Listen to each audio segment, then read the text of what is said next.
Farmers protesting against agricultural reform breached barricades and clashed on Tuesday with police in the capital, who fired tear gas to restrain them shortly after a convoy of tractors trundled through the Delhi's outskirts. The Samyukta Kisan Morcha, joint front of the protesting farmer unions, condemned the violence that erupted in the national capital on Tuesday and blamed anti-social elements for infiltrating the Republic Day tractor agitation. Celebrations to mark India's 72th Republic Day witnessed patriotic fervor amid COVID-19 protocols and pleasant chill in the morning air across Maharashtra on Tuesday, officials said here. The border security force unfurled a 131 feet high tricolor along the Indo-Pak border in Jammu and Kashmir on Republic Day on Tuesday, officials said.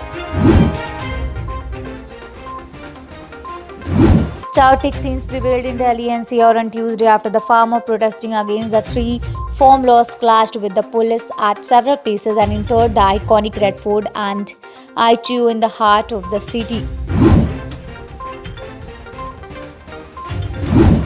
Israeli Prime Minister Benjamin Netanyahu greeted his Indian counterpart Narendra Modi on Tuesday on the occasion of country's 72 Republic Day, saying our friendship grows from year to year.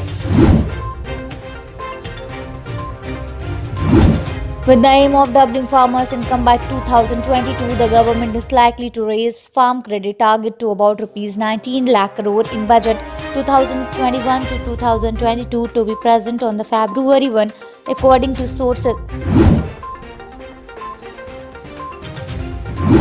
The International Monetary Fund on Tuesday projected an impressive 11.5% growth rate for India in 2021, making the country the only major economy of the world to register a double-digit growth this year amidst the coronavirus pandemic.